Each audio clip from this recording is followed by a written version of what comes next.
Welcome to Sunrise Presents Didi #1 Season 8, co-powered by Dabur Red Paste, Savlon, Berger, Easy Clean Fresh এবং Kia Set Aromatherapy. Cosmetic partner iTakes Dazzler. Jewelry partner HK Datto Jewelers. Special partner Cucina Small Appliances এবং Darshan Super 3 Agarbatti. দেখে তোমার লড়াই পড়শি করবে বড়াই। দিদিদের পরিশ্রম, ঘুরে দাঁড়ানোর যুদ্ধ বাকি সবাইকে অনুপ্রাণিত করে, সাহস যোগায়, নতুন করে স্বপ্ন দেখায়। আজও চার নতুন দিদি এগিয়ে চলার গল্প শুনবো আমরা।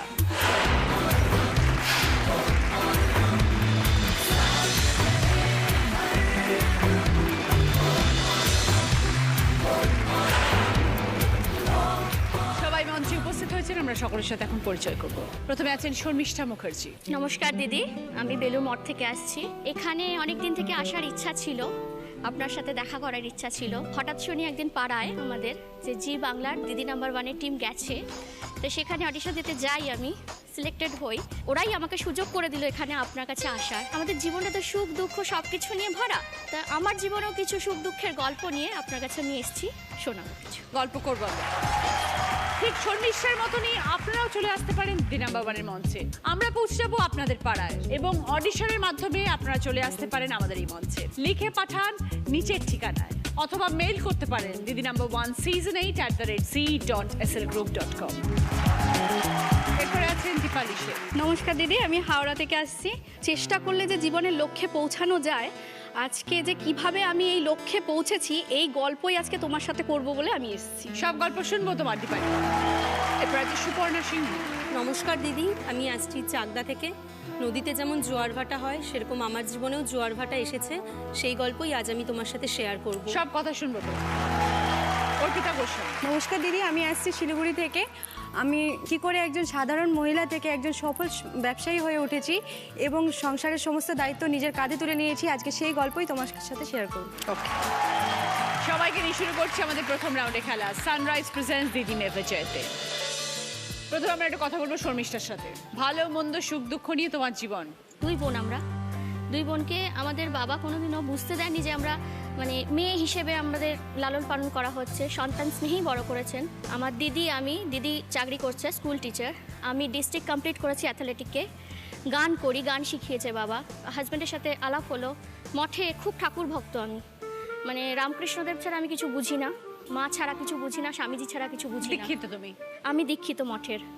ইভেন মঠে যে মালা যায়, বলতে নেই আমার ভাগ্য, আমার হাতের মালা যায় মায়ের মা ঠাকুর। তোমাদের পরিবার পুরো সবাই তাই? সবাই তাই। তো ওইটুকুনি সুযোগ আমি পাই, মা দুর্গার কাছে মালা যায়, আমার মা বেলপাতার মালা করেন, আমি করি। তো সেই সূত্রেই আমার হাজব্যান্ডকে খুব দেখে পছন্দ হয়েছিল, যে তুমি ঠাকুর ভক্ত। ও ভান্ডারি হিসেবে থাকে ওখানে। ও হ্যাঁ, ও থাকে ওখানে। তা ও খুব শান্ত, খুব ভালো। বাড়িতে নিয়েও গেছিলো আমাকে। তখন অতটা বুঝতে পারিনি শাশুড়ি বা ননদদের অতটা যে আমাকে পছন্দ নয়। তা বিয়ে করলাম, লাভ ম্যারেজ আমাদের। আস্তে আস্তে থাকতে থাকতে বুঝতে পারলাম যে আমি ব্রাহ্মণ নই, ওরা ব্রাহ্মণ কাস্টে, আমাকে ওদের অতটা পছন্দ হচ্ছে না। আরও হয়তো আমি যে অনেক কাজ করি, যেমন গান শেখাতে যাই বা এই দরিদ্র বাচ্চাদের আমি অনেক হেল্প করি, যেমন তাদের জামা কাপড় দিই। গ্রামে গিয়ে প্রত্যন্ত আদিবাসীদের জন্য মেনলি কাজ করি, জামা কাপড়, খাবার সব ওদেরকে আমি দিয়ে আসি। আস্তে আস্তে জিনিসটা আমার বড়ও হয়েছে। তো এইগুলো পছন্দ নয়, সব কিছু পছন্দ নয়। ঠিক আছে, অ্যাডজাস্ট করে নিলাম। আমি যাবো রান্না করে, সেটা পছন্দ নয়। খাবার দেবে আমাকে, সেটা আমাকে নিজে হাতে নিতে হবে, কিংবা আমি যদি কিছু ধরে ফেললাম সেটা ওদের অসুবিধে। তুমি ব্রাহ্মণ নও, আমাদের ঠিক পছন্দ নয়। সব কিছু মানলাম। যা সিদ্ধান্ত নেবেন আমার শাশুড়ি মা ননদরা নেবেন, আমি কিচ্ছু করতে পারবো না। আমার ব্যক্তি স্বাধীনতা বলতে কিছুই ছিল না। খুবই কষ্ট হচ্ছিল, মানিয়ে নিয়েছিলাম। মেয়ে হলো, মেয়ে হওয়ার পর একটাই প্রশ্ন হলো, একটা পাপ বাড়িতে আছে, আবার একটা এলো। সেই দিন থেকে আমি ভীষণ অপমানিত হয়েছি, আমার সেলফ রেসপেক্টে লেগেছে। তারাও মা, আমিও মা।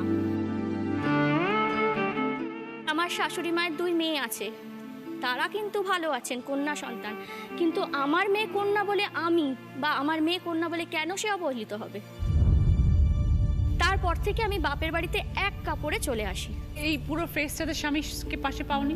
না, পাইনি বলতে ও মায়ের উপর, মুখের উপর কিছু বলতে পারে না। মাকে ভীষণ ভালোবাসে। আমি আমার হাজব্যান্ডকে তার মায়ের থেকে কেড়ে নিতে পারি না, কারণ সেও মা, সেও ছেলে, আমারও মেয়ে আছে। আমি বুঝি জিনিসটা, তাকে আমি চাপও দিইনি। সে আমাকে অনেক বুঝিয়েছে। অনেক বুঝিয়েছে যে শর্মিষ্ঠা চলো, সংসার করো, তার দিক থেকে কোনো বাধা ছিল না। ইভেন আমার মেয়ে তো বাবা অন্তপ্রাণ, মেয়েকেও বাবা তো ভীষণই ভালোবাসে, ও বাবাকে ভালোবাসে, সেই সূত্রেও বলা হয় যে চলো। কিন্তু আমার তো একটা সেলফ রেসপেক্ট আছে, আমি তো কোনো অন্যায় করিনি, আমার মেয়েও তো কোনো অন্যায় করেনি যে আমি যাব ওখানে। তারা আসুক, বলুক আমাকে, তারা তো খোঁজ নেয় না আমার, আমি কি করছি, আমার মেয়ে কি করছে, কিভাবে আমাদের সংসার চলছে। ওদের তো একবার, ওরা যদি একবার আসতো আমি ঠিক বলতাম হ্যাঁ আমি যাবো। কই নাতনি সম্পর্কে তো কেউ জিজ্ঞেস করে না ও কেমন আছে বা কিছু। বাপের বাড়ি যখন চলে এলে তখন মনে হয়নি যে মেয়েকে কি করে মানুষ করব, সব ছেড়ে চলে আসছি? মনে হয়েছে, খরচা আছে, নিজের একটা খরচা আছে।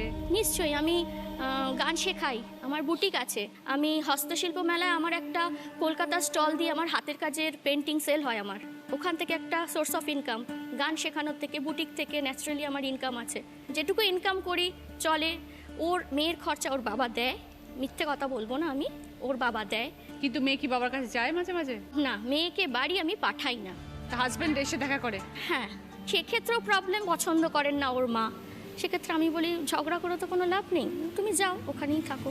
ওনারও বয়স হয়েছে, উনি একদিন বুঝতে ঠিকই পারবেন যে উনি অন্যায় করছেন। তো কতদিন হলো তুমি চলে এসছো? 8 বছর। 8 বছর?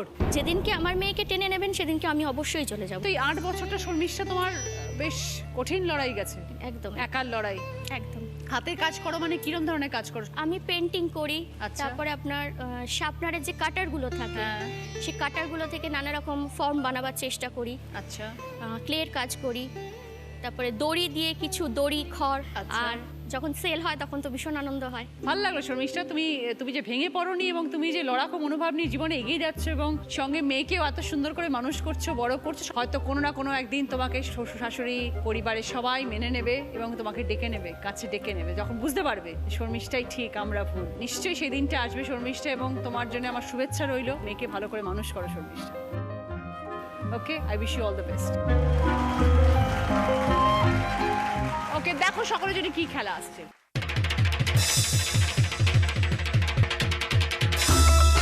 এখানে দেখো কুমড়ো রয়েছে, ওদিকে রয়েছে লাউ, বাঁক রয়েছে, বাঁকের মধ্যে দুদিকে দুটো কুমড়ো নেবে, ওপাশে যাবে, নামাবে, এদিকে দুটো লাউ, এদিকে দুটো লাউ নিয়ে এখানে নামাবে, আবার যে বাকি দুটো কুমড়ো আছে সেই দুটো নেবে, আবার যাবে, ওটা নিয়ে আসবে, এদিকে একটা ওদিকে যাবে, ওদিকে একটা এদিকে আসবে। তো সবার আগে শেষ করবে সে 20 পয়েন্টস, আবার 15 পয়েন্টস, 10 পয়েন্টস, 5 পয়েন্টস। প্রথমে খেলতে আসছে শর্মিষ্ঠা।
Minute 32 second.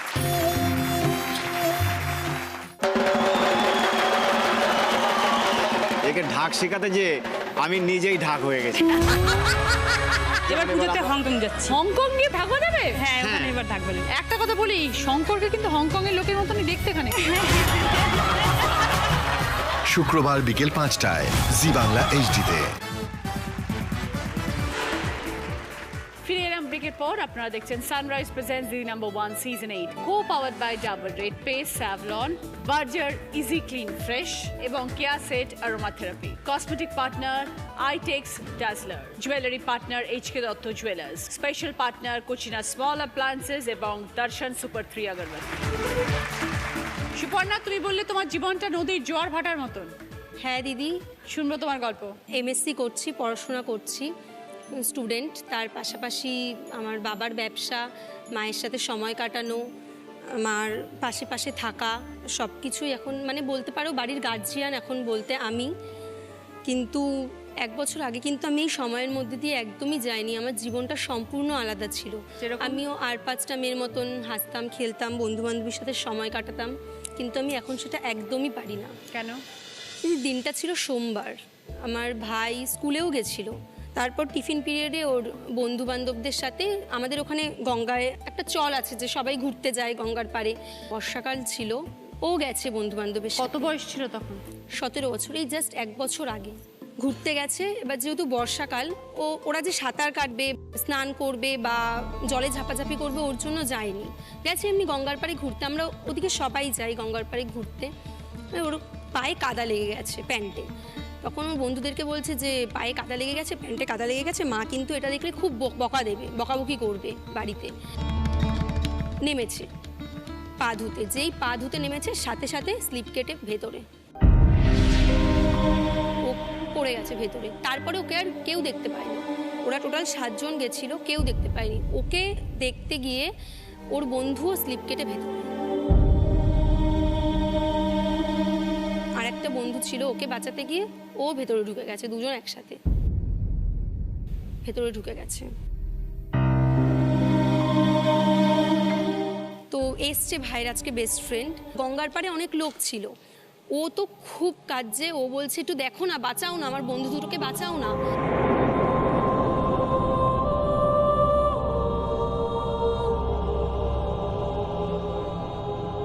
জলে যখন পড়ে গেছে ওদের মাথাটা আর কেউ দেখতে পাচ্ছে না। অনেকটা ডিপ, মানে পা ধুতে নেমেছে, মানে পাড়ের থেকেই ডিপ, পাড়ের থেকেই মানে ডুবুরিরা পর্যন্ত নেমেছে, যেখান থেকে নামছে সেখানেই উঠছে, মানে এতটাই ডিপ, এগোতে পারছে না জলের স্রোতে। তো তারপর সেই গঙ্গার পাড়ের থেকে আমাদের বাড়িতে ফোন আসলো। তখন আমি আর মা বসে গল্প করছি। ভাইয়ের বন্ধু ফোন করে বলছে, দিদি উৎপল এরকম গঙ্গায় ডুবে গেছে, পাওয়া যাচ্ছে না, তুমি তাড়াতাড়ি আসো। বলছে আমার সাথে তুই মজা করছিস, এরকমটা হতেই পারে না, মজা অ্যাক্টিং করছিস আমার সাথে, এরকম বলেছি। না, তখন খুব কাঁদছে, তখনও মানে বাস্ট করে গেছে। তখন বলছে, দিদি তুমি কাকিমাকে কিছু বলো না, তুমি এক্ষুনি আসো গঙ্গার পাড়ে, তুমি কাকুর সাথে হোক যার সাথে হোক তুমি গঙ্গার পাড়ে আসো। আমি বাবার সাথে গেলাম, গিয়ে দেখলাম যে ভাইয়ের যে আরেকটা বন্ধুর ফ্যামিলি তারাও ওখানে রয়েছেন। সত্যি ওদের দুজনকে পাওয়া যাচ্ছে না। তো তারপর পুলিশ আসলো, ডুবুরিরা আসলো। সেদিন সারাদিন খোঁজাখুঁজি চলেছে। পরের দিন সকালবেলা আমি পুজো দিলাম যে ভাই হয়তো কোনো একটা নদীর পাড়ে গিয়ে, মানে গঙ্গার কোনো একটা পাড়ে গিয়ে হয়তো ঠিক বেঁচে আছে। ও মানে আমাদের ছেড়ে যে চলে যাবে বা গঙ্গার জলে ডুবে গেলে যে মানুষ আর বেঁচে ফিরে না, সেটা আমি একদমই ভাবতে পারি না। আমি নিজে হাতে পুজো দিয়েছি এই বিশ্বাসটা নিয়ে যে ভাই ঠিক ফিরে আসবে। পুজোটা দেওয়া শেষ হয়েছে কি আমার কাছে ফোন যে তোমার ভাইকে এরকম খুঁজে পাওয়া গেছে, এক্ষুনি হসপিটালে আসো, হসপিটালে নিয়ে যাওয়া হচ্ছে। তখনও আমার মনে বিশ্বাস, ও ভাইকে পাওয়া গেছে, মানে আমি তখন আনন্দ যে ভাইকে পাওয়া গেছে, হসপিটালে যাব। এই তো হসপিটালে গেছি, দেখলাম প্যান্ট দেখে চিনতে পারলাম যে হ্যাঁ এটা আমার ভাই। আমি ভাবছি ভাই অসুস্থ, নাক থেকে রক্ত পড়ছে, ট্রিটমেন্ট করলেই ঠিক হয়ে যাবে। তখন ডক্টর বলছে যে ওকে পোস্টমর্টমের জন্য পাঠিয়ে দাও। তখন আমি বলছি মানে পোস্টমর্টমের জন্য, মানে ওকে ট্রিটমেন্ট করা হবে না? তখন আমাকে সবাই মানে অনেকজন গেছিল, রিলেটিভরা বলছে ওকে ধরে নিয়ে যাও, নিয়ে যাও। ওটা ছিল দিদি আমার জীবনের টার্নিং পয়েন্ট। তারপর থেকে আমার জীবনটা কিভাবে বদলে গেল। মা জানতেন না, মাকে বোঝানো হয়েছে ভাইকে পাওয়া গেছে, কারণ আগের দিন মা গেছিল। মা তো কিছুতেই আসবে না। আমি মাকে বলছি তুমি আমার উপরে বিশ্বাস রাখো, তুমি ভাইকে না নিয়ে তো ফিরবো না, আমি যখন আছি তুমি চলে যাও। বাবা সেন্সলেস ছিলেন 3 দিন, আর মার মানে মেন্টাল শকে পুরোপুরি কথা বন্ধ। বাস্তবটা জানলো। তারপর দিয়ে আস্তে আস্তে এরকম 20-25 দিন যাওয়ার পরে বাবাকে আস্তে আস্তে দোকানে নিয়ে যাই। তারপর ব্যবসাটা এখন আমাকেই দেখতে হয়। আমি প্রতিদিনই দোকানে বসি। কিসের ব্যবসা তোমাদের? কসমেটিক্সের। মা যেহেতু বাড়িতে থেকে থেকে থেকে থেকে আরও বেশি চুপচাপ হয়ে যাচ্ছে, মাঝে মাঝে চিৎকার করে উঠছে, বাইরে বেরিয়ে যাচ্ছে, তাই জন্য আমরা ডিসাইড করলাম যে মা যদি লোকজনের মাঝখানে থাকে, বাবা যেহেতু অনেকটা স্বাভাবিক হয়েছে, সেহেতু মাও হয়তো বা হতে পারবে। সবাই সামনে একটু সময় হলে তো ভুলে থাকতে পারবে, এরকম। কিন্তু দিদি আমি একদমই মনে করি না যে আমার ভাই নেই, 4 জনই আছি। আজও যখন দিদি আমি আসি, ওকে আমি পাচ্ছি না ফিজিক্যালি, ওকে আমরা ঘর থেকেই টাটা করে আসলাম, মাও টাটা করে আসলো। তার মানে এখন তোমার পুরো দায়িত্ব, সংসারের হ্যাঁ, দায়িত্ব, দিদি। বাবা মার দায়িত্ব সব তোমায় করতে হয়, হ্যাঁ, সুপর্ণা। পড়াশোনা করছো এখন? হ্যাঁ, করছি। তার সাথে সাথে দোকানটাও সামলাচ্ছো। দোকানটাও সামলাচ্ছি। তোমাকে তাহলে সবকিছু এখন সামাল দিয়ে রাখতে হবে সুপর্ণা। মা বাবাকে দেখতে হবে, একদম একদম। মনের জোর রাখবে এবং যুদ্ধ চালিয়ে যেতে হবে। মাসিমা, চোখের জল ফেলবেন না। চোখের জল ফেলে তো ছেলে ফেরত আসবে না। মেয়ের পাশে থাকতে হবে আপনাকে। অনেকটা বড় জীবন সুপর্ণার এখনো পড়ে আছে, তো আপনাদেরকে দেখতে হবে তো তাকে। সুপর্ণা, তুমিও ভালো থাকবে, মাকে দেখবে যেন মা সবসময় না কাঁদে, কারণ বেশি কাঁদলে মানুষের শরীর খারাপ হয়।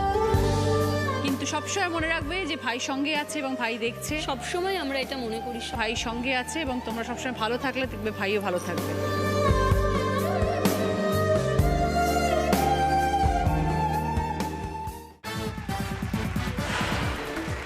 ফিরে এলাম ব্রেকের পর। আপনারা দেখছেন Sunrise presents Didi number 1 season 8, co powered by double red paste Savlon, Berger easy clean fresh এবং Keya Seth aroma therapy. Cosmetic partner Eyetex Dazzler, jewellery partner H K Dutta jewellers, special partner Kutchina small appliances এবং দর্শন সুপার 3 আগরবাতি। এবার খেলতে আসছি Suparna.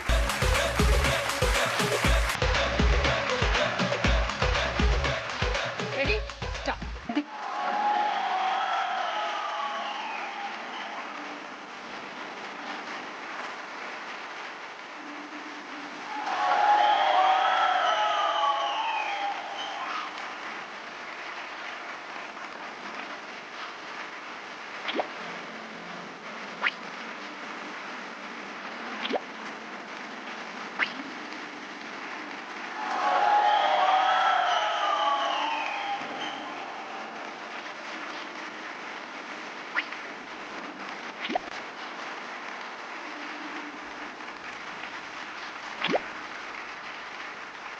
Very good job.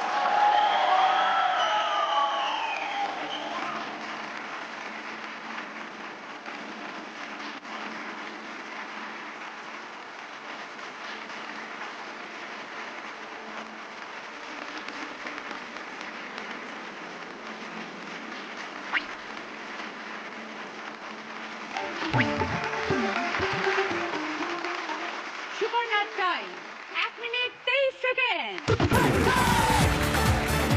Dipali, মানুষ চেষ্টা করলে লক্ষ্যে পৌঁছে যেতে পারে, এটা তুমি আমাকে বললে। তোমার লক্ষ্যটা কি ছিল? আমার লক্ষ্যটা একদম ডিফারেন্ট। সেটা কি জানো দিদি?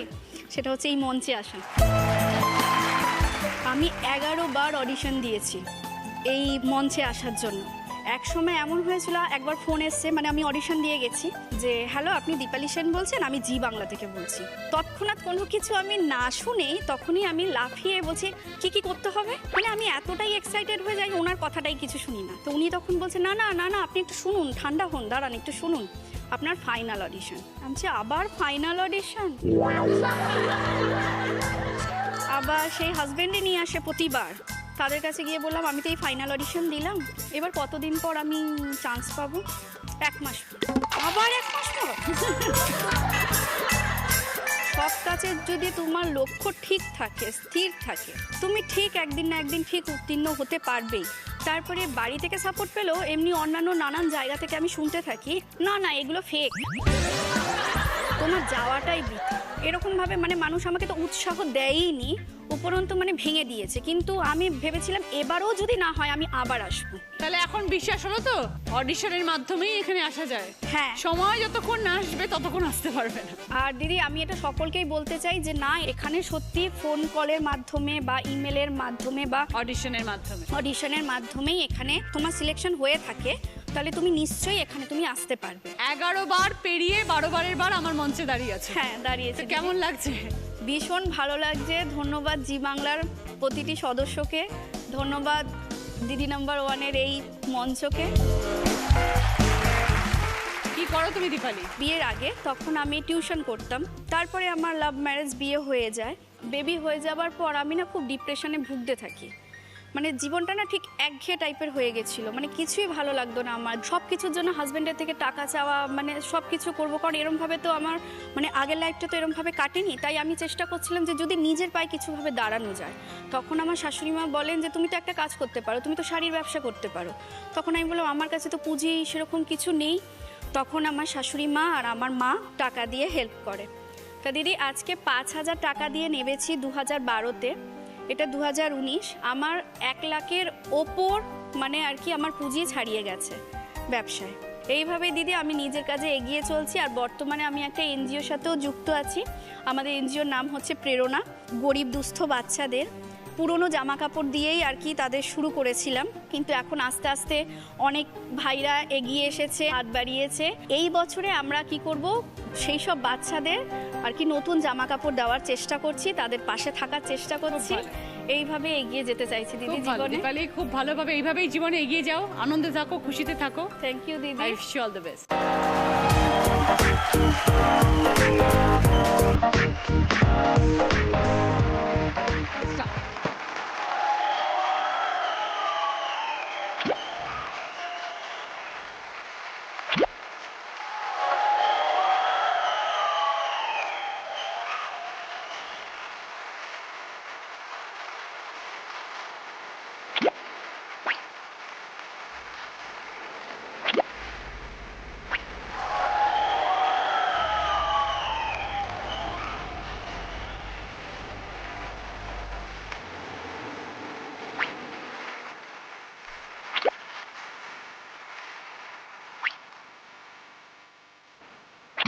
চলো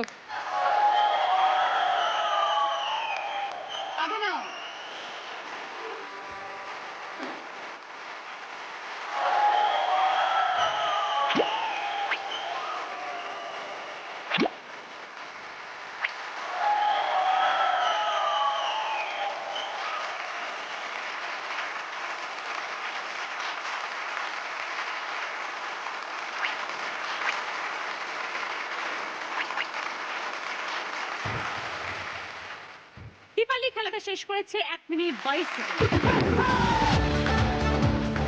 অর্পিতার সাথে কথা বলি। সাধারণ একটি মেয়ে ছেলে, সেখান থেকে ব্যবসায়ী হয়েছে। কিসের ব্যবসা তোমার? আমার water manufacture and treatment. Water manufacturing and treatment, জল তৈরি হয় সেখানে, মানে আমাদের ফিল্টার ওয়াটার। ফিল্টার ওয়াটার 20 লিটারের যে জার হয় সেই জার। আচ্ছা, সেটা কিভাবে শুরু হলো এটা? অ্যাকচুয়ালি আমি একজন আগে প্রথম বিউটিশিয়ান, ছোটো মোটো একটা বিউটিশিয়ানের কাজ করতাম। প্রথমে ব্যাঙ্গালোর, তারপর কলকাতাতে যখন আমি ফার্স্ট আসি তখন আমার পাশে কেউ নেই, আমি একা। পরিবারের লোকজন? আমার মা বাবা ছাড়া আর কারোর সাপোর্ট নেই। আমার মা বাবা আমাকে ভীষণ সাপোর্ট করেছে। অ্যাকচুয়ালি আমি একজন বিবাহিত, আমার 2টো বাচ্চা রয়েছে। আচ্ছা, একটা ছেলে এক মেয়ে। আচ্ছা। ছেলে আজ 11 বছর, ওকে। মেয়ে 5 বছরের। আচ্ছা, তোমাকে দেখলে মনে হয় না? থ্যাংক ইউ দিদি। স্বামীর সঙ্গে থাকেন না? না, আমি সিঙ্গেল প্যারেন্টস। ওকে। ভীষণ স্ট্রাগল করে আমি আজকে এই পর্যন্ত এসেছি। তো যখন স্বামীর কাছ থেকে চলে এলে তখন কি মনে করলে যে কিছু একটা নিজের করব? তখন আমি কিচ্ছু ভাবিনি যে আমি কিছু করব। আমি শুধু এটা ভাবছিলাম অত্যাচার থেকে আমি কি করে বের হব, ছেলে মেয়েকে কি করে মানুষ করব। ছেলের সামনে যখন আমার হাজব্যান্ড অত্যাচার করতো আমার উপরে, ছেলের ওপরে তো এফেক্ট পড়বে। এবার আমার স্বপ্ন যে আমার ছেলে মেয়ে যেন ভালো স্কুলে পড়াশোনা করে, সেই স্বপ্ন নিয়েই আমার সেটা ছিল, কিন্তু সেটা হয়ে উঠতে পারেনি। আমি পুরো ছেড়ে মা বাবার কাছে চলে আসি। মা বাবা আমাকে সাপোর্ট করে যে না তোকে কিছু করতে হবে, কিন্তু আমাকে ভীষণ ছোট্ট ফ্যামিলি, মা বাবা ভাই বিয়ে হয়ে গেছে, বাবা রেশন দোকানে কাজ করে, ভীষণ সাধারণ ফ্যামিলি। ভাইয়ের বউ অ্যাকচুয়ালি আমার আশাটা পছন্দ করেনি। কি করব, বিউটিশিয়ান শিখবো। ব্যাঙ্গালোরে আমি সুযোগ পাই। কিসের সুযোগ পাও? বিউটিশিয়ান। আমি ব্যাঙ্গালোরে চলে যাই। ছেলে মেয়ে কোথায় থাকলো? ছেলে মেয়েকে আমি মা বাবার কাছেই রেখে যাই। তারপর আমি ওখান থেকেই আমি চেষ্টা করি কলকাতায় চলে আসি। জলের ব্যবসা কিভাবে হলো? আমাকে নিজে কিছু করতে হবে, নিজের ব্যবসা। তারপরে যেই পার্লারে ছিলাম সেই পার্লারে ভগবানের স্বরূপ সে আমার এক বন্ধু, তার সাথে যোগাযোগ হয়ে সে বলছে আমার ফ্যাক্টরি রয়েছে, বলে তুমি এই কাজ সেরে দাও, আমার ফ্যাক্টরি রয়েছে, আমার হ্যান্ড নেই, ওখানে তুমি দেখাশোনা করো। তারপর জলের ব্যবসাটা আরম্ভ করি। আচ্ছা, এটা তোমার নিজস্ব পার্সোনাল ব্যবসা? এবং আমার সঙ্গে একজন আমার পার্টনার রয়েছে, বিজনেস পার্টনার। সে ভীষণভাবে হেল্প করে। তো এখন তোমার সেই জলগুলো কি মার্কেটে দাও? হ্যাঁ, কত বছর হয়ে গেল? 2 বছর রানিং চলছে। তাহলে এখন যা অর্থ আসছে তাতে তুমি এখন হ্যাপি? এখন হ্যাপি, আমি আমার মা বাবাকে আমার কাছে নিয়ে আসতে পেরেছি। ছেলে মেয়ে ছিল মায়ের কাছে, আমি ছেলে মেয়েকে এখানে নিয়ে এসে আমি ডিপিএস স্কুলে ভর্তি করেছি। বাহ, তার বাবা মা তোমার সঙ্গে থাকে? বাবা মা এখন আমার সাথে, কারণ আমাকেও তো বিজনেস করতে হয়। তোমার ওখানে কজন কাজ করে এখন? 2 জন আছে, 2 জন বিজনেস পার্টনার, এমনকি বাবা, আমি। তো এখন কতজন কাস্টমার তোমার? গুনে বলতে পারবো না দিদি। এসে মাল লোড করে নিয়ে চলে যায়? হ্যাঁ, ওরাই এসে গাড়ি গাড়ি।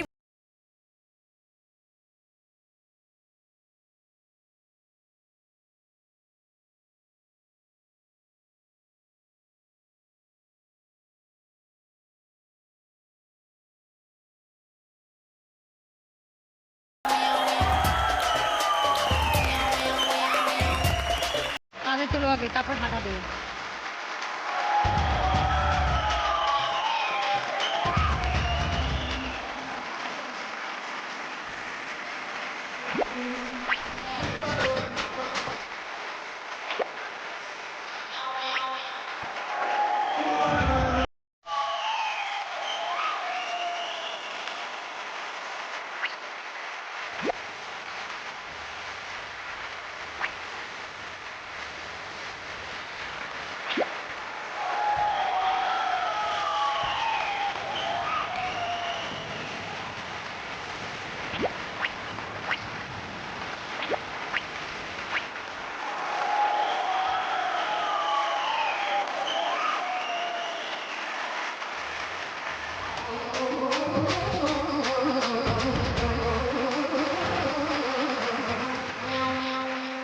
Arpita time 1 minute 17 second.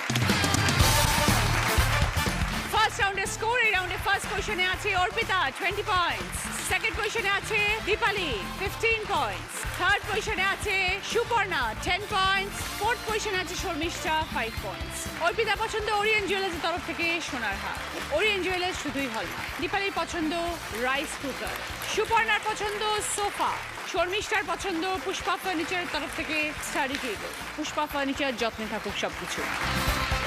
এই রাউন্ডে হাই স্কোরার অর্পিতা। অর্পিতার জন্য সানরাইজের তরফ থেকে 5 লিটার মাস্টার্ড, সকলের জন্য ভদ্রেশ্বর লাল বাবা রাইসের তরফ থেকে বাসমতি চাল। এই বর্ষাকালে চারিদিক কাদা জলে ভরে থাকে, তা এই সময় রোগ ব্যাধি জীবাণু সংক্রমণ হওয়ার প্রবণতা অনেক বেশি থাকে। এই পরিস্থিতিতে রোজকার সাধারণ স্নান কোনোভাবেই জীবাণুমুক্ত করার জন্য যথেষ্ট নয়, তাই আমাদের ব্যবহার করতে হবে স্যাভলন গ্লিসারিন সাবান। এটা 100 ধরনের রোগের জীবাণু থেকে আমাদের সুরক্ষা দেয়, তাই স্যাভলন সাবান দিয়ে শুধু স্নান নয়, পান সুস্থ স্নান। শুরু করবো আমাদের second round. Kutchina small appliances presents হয় তুমি নয় আমি। এই রাউন্ডে যিনি হাই স্কোর হবে তিনি পেয়ে যাবেন কুচিনা স্মল অ্যাপ্লায়েন্সের তরফ থেকে একটি সুন্দর গিফট। আজকের আমাদের special guest Satish. Thank you, thank you, thank you.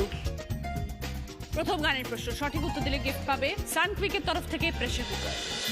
অনেকগুলো অক্ষর ঘোরাফেরা করছে, একটা অক্ষরে গিয়ে আটকে যাবে, সেই অক্ষরটা দিয়ে গান শোনাতে হবে। দীপালি। মন মানে না, মানে না, মন মানে না, মানে না, মন মানে না, মানে না, মন মানে না। 5 পয়েন্ট সঙ্গে সানকুইকের তরফ থেকে প্রেসার কুকার। মানে না মন, মজা একটা গান হয়ে যাক। মানে না মন, মানে না, মানে না, মানে না, মানে না মন, কেন তা জানি না। মানে না মন, শোনে না কোনো বারণ, বলে যায় সারাক্ষণ প্লিজ সে ইউর মাইন্ড। বলো না, বলো না, বলো না তুমি আমার। দ্বিতীয় গানের প্রশ্ন সঠিক উত্তর দিলে গিফট পাবে লালা ময়েল প্লাসের তরফ থেকে লেডিস ব্যাক পার্স। বড় একা একা লাগে আমার, বড় একা একা লাগে আমার, লাগে না ভালো আর, লাগে না ভালো আর, আছে ভালোবাসা নেই অধিকার, লাগে না ভালো আর, লাগে না ভালো আর। গানের কথা অনুযায়ী আমার কেমন লাগে বলো সুপর্ণা। একা একা লাগে। 5 পয়েন্টস সঙ্গে লালা ময়েল প্লাসের তরফ থেকে লেডিস ব্যাক পার্স। এবার 3 নম্বর প্রশ্ন, রাইট আনসার দিলে গিফট পাবে বিএন ঘাটি আসানসোলের তরফ থেকে একটি সুন্দর শাড়ি। ऊंची है बिल्डिंग लिफ्ट तेरी बंद है हाँ कैसे मैं आऊं दिल रजामंद है ऊंची है बिल्डिंग लिफ्ट तेरी बंद है हाँ कैसे मैं आऊं दिल रजामंद है आजा आजा आजा बैंड बाजा लेके आजा तेरी याद सताए दूल्हे राजा अब तो आजा। গানের কথা অনুযায়ী বিল্ডিং এর লিফটের কেমন অবস্থা? বলো দীপালি। বন্ধ হ্যায়। বন্ধ। ऊंची है बिल्डिंग लिफ्ट तेरी बंद है हाँ कैसे मैं आऊं दिल रजामंद है দীপালি পছন্দ বিএন ঘাটি আসানসোলের তরফ থেকে একটি শাড়ি। 4 নম্বর গানের প্রশ্ন, রাইট আনসার দিলে গিফট পাবে আরিয়ান কালেকশনের তরফ থেকে gold plated jewellery set. Satish একটা গানের অন্তরা গাইছে, তোমাদের মুখরাটা গাইতে হবে। आए हो कहाँ से गोरी आंखों में प्यार लेके चढ़ती जवानी की ये पहली बहार लेके दिल्ली शहर का सारा मीना बाजार लेके झुमका बरेली वाला कानों में ऐसा डाला झुमके ने ले ली मेरी जान हाय रे मैं तेरे कुर्बान। এই গানের আমি অন্তরা গাইলাম, এবার মুখড়াটা আপনাদেরকে গাইতে হবে। বলো সুপর্ণা। कजरा मोहब्बत वाला आंखों में ऐसा डाला। আরে বাবা, একদম 5 পয়েন্টস, সঙ্গে আরিয়ান কালেকশনের তরফ থেকে গোল্ড প্লেটেড জুয়েলারি সেট। 5 নম্বর গানের প্রশ্ন, যিনি রাইট আনসার দেবেন তিনি হয়ে যাবেন আজকে এইচ.কে দত্ত সোনার দিদি, পেয়ে যাবেন এইচ দত্ত জুয়েলার্সের তরফ থেকে সোনার প্যান্ডেল। মন বা দিলের ছবি এসছে, এমন একটা গান গাইতে হবে যেখানে মন শব্দটা আছে বা দিল শব্দটা আছে, যে কোনো একটা থাকতেই হবে। বলো দীপালি। दिल जिगर नजर क्या है मैं तो तेरे लिए जा भी दे दूं। একদম 5 পয়েন্টস, সঙ্গে এইচ.কে দত্ত জুয়েলার্সের তরফ থেকে সোনার প্যান্ডেল। এই রাউন্ডে high scorer Deepali 15 point. Deepali जो ने कुछ ना स्मॉल अप्लायंस तरफ से गिरी जोर है इस दिल पर खलबली है दिल के अंदर हो मस्ते मस्त कलंदर मस्ते मस्ते मस्ते मस्ते मस्त कलंदर मस्ते मस्ते मस्ते मस्ते मस्त कलंदर मस्ते मस्ते मस्ते मस्ते मस्त कलंदर मस्ते मस्ते मस्ते मस्ते मस्त कलंदर everyone मस्ते मस्ते मस्ते मस्ते मस्त শুরু করছি আমাদের third round. Dabur red paste presents কার দৌড় কত দৌড়। আজকের আমাদের স্পেশাল গেস্ট অরুণিমা। ও আজকে একটা স্পেশাল কারণে এখানে এসেছে এবং সেটা আমরা নিশ্চয় ওর থেকে জানবো। তার আগে রাউন্ডটা বুঝিয়ে দিই, সেটা হচ্ছে অভিনয় রাউন্ড। এক একটা টপিকের উপর দিদি অভিনয় করবেন, তোমাদের সকলকে বুঝতে হবে কি অভিনয় করে দেখাচ্ছেন। ফার্স্ট টপিক, একটা ছোটবেলাকার ছড়ার গান।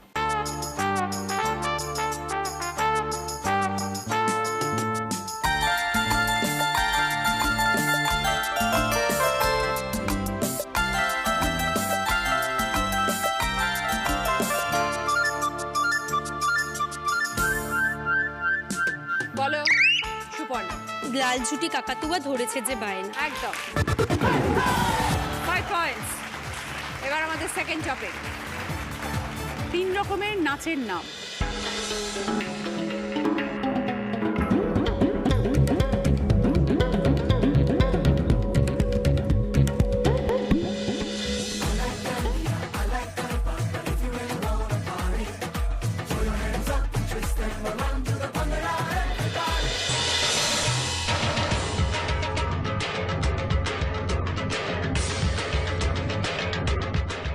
রকমের ডান্স দেখানো হয়েছে, কোনটা কি নাচ দেখানো হয়েছে সেটা বলতে হবে।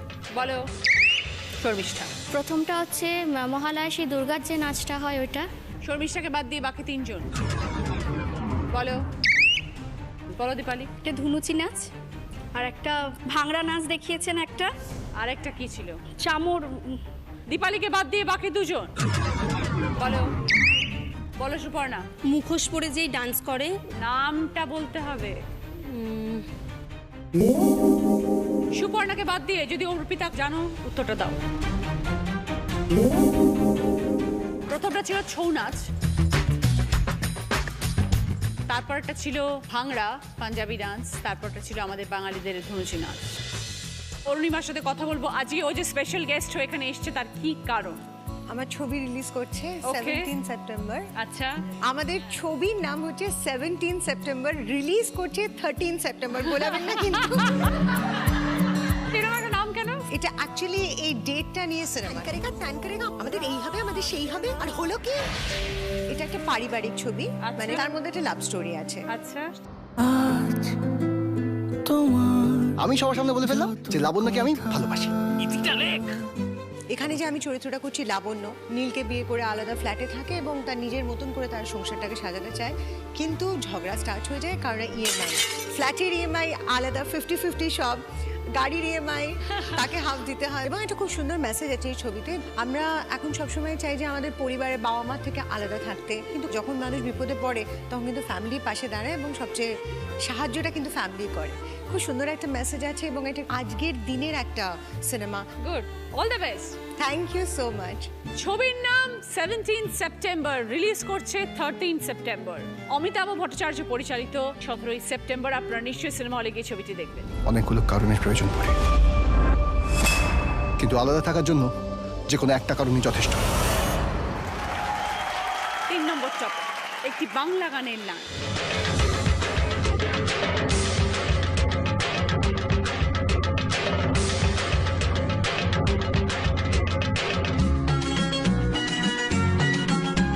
বলো দীপালি। ঢাকের তালে কোমর দোলে। 5 পয়েন্টস। এবার 4 নম্বর টপিক, কোন জায়গা দেখাচ্ছে দেখ।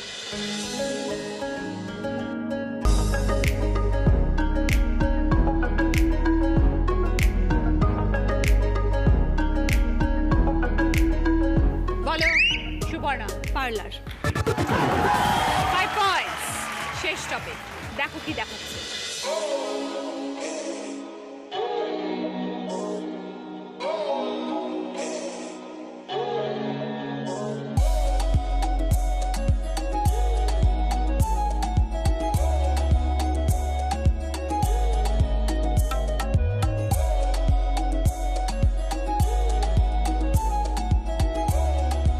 বলো দীপালি।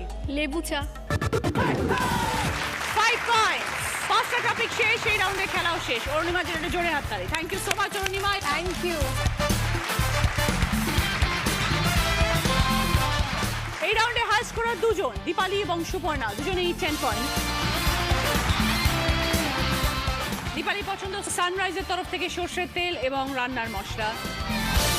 সুপর্ণার পছন্দ কুকুমনি সিঁদুর ও আলতার তরফ থেকে পুজোর সামগ্রী এবং গিফট হ্যাম্পার। ত্বকের সুরক্ষায় কুকুমনি সিঁদুর ও আলতা ব্যবহার করুন। ফিরে এলাম ব্রেকের পর, শুরু করছি আমাদের শেষ রাউন্ড। স্যাভলন প্রেজেন্টস বুদ্ধিতে বাজিমা। আমার কস্টিউম স্পন্সর করেছে আজকের নন্দিনী, যিনি আজ দিদি নাম্বার 1 হবে। তিনি পেয়ে যাবেন এইচ দত্ত জুয়েলার্সের তরফ থেকে সোনার হার, মুখরোচক চাঁচুরের তরফ থেকে গিফট হ্যাম্পার এবং স্যাভলনের তরফ থেকে 1 বছরের জন্য গিফট হ্যাম্পার। প্রথম প্রশ্ন, সঠিক উত্তর দিলে গিফট পাবে হচ্ছে শ্রী ও শ্রীজি কালেকশনের তরফ থেকে গোল্ড প্লেটেড জুয়েলারি সেট, সঙ্গে ইয়োগাট মেকার। আমরা, চালতা, মোটর, একটি করে অক্ষর নিয়ে একটা শব্দ বানাতে হবে।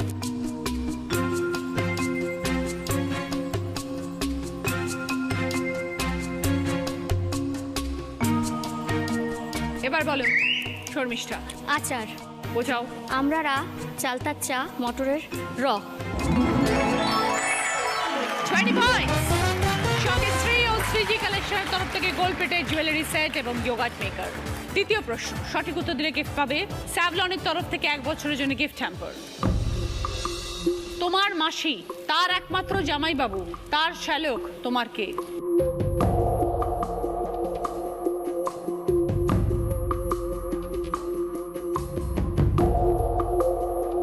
এবার বলো সুপর্ণা। আমার মামা। বুঝিয়ে দাও। আমার মাসি, তার জামাইবাবু আমার বাবা, আর তার শ্যালক হচ্ছে আমার মামা। 20 পয়েন্টস। সঙ্গে স্যাভলনের তরফ থেকে 1 বছরের জন্য গিফট হ্যাম্পার। 3 নম্বর প্রশ্ন, রাইট আনসার দিলে গিফট পাবে বেনারসি নিকেতনের তরফ থেকে শাড়ি। কথা কম বেশি যা, চিনে যান যদি, ঘরে বাইরে দক্ষ হাতে সামলান দিদি। কি বিষয় দাদা?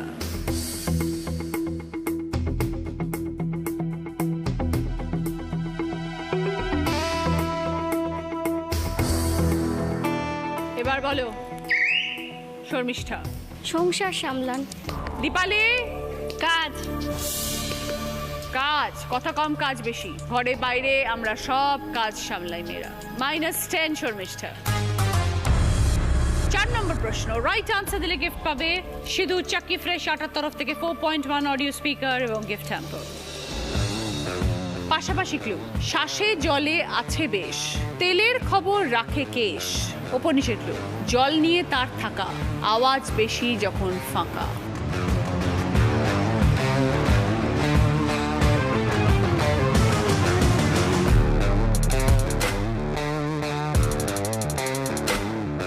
এবার বলো দীপালি। পাশাপাশি হচ্ছে নারকেল আর উপরে হচ্ছে কলসি। 20 পয়েন্ট, সঙ্গে সিধু চাকি ফ্রেশ আটার তরফ থেকে 4.1 অডিও স্পিকার এবং গিফট হ্যাম্পার। 5 নম্বর প্রশ্ন, রাইট আনসার দিলে গিফট পাবে কিচেন চিমনি। শেষ প্রশ্ন 30 পয়েন্টসের আনসার, ভুল করলে -20, দ্বিতীয় সুযোগে খেললে +20, ভুল করলে -10। এই মুহূর্তে দীপালি স্কোর 60, সুপর্ণার 50। দিদি নম্বর 1 হবার লড়াইয়ে তোমরা দুজন আছো।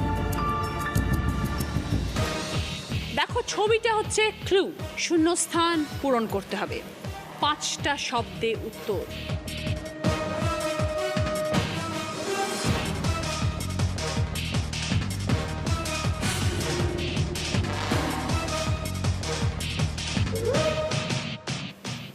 এবার বলো দীপালি সুপর্ণার মধ্যে যে উত্তর দেবে সে কিন্তু আজকের উইনার।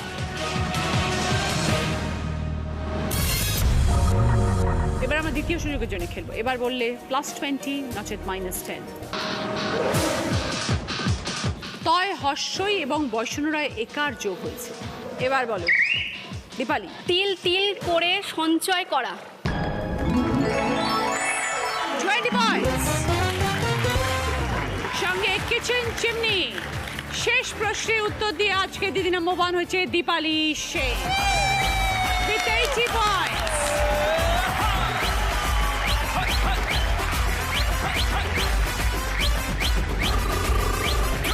এটা তোমার মেমেন্টো সুপর্ণা, এটা তোমার, এটা তোমার অর্পিতা, উইনারের ট্রফি দীপালি, দিদি নম্বর 1-এর ব্যাচ।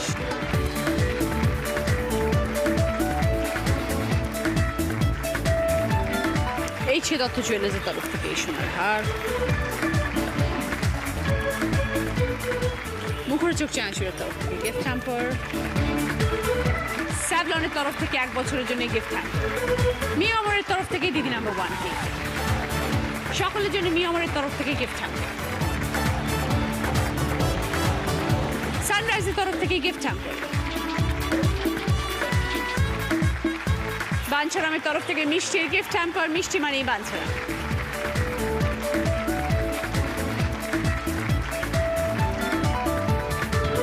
আজকের মতন এই পর্যন্তই, দেখা হবে আগামীকাল। ভালো থাকবে।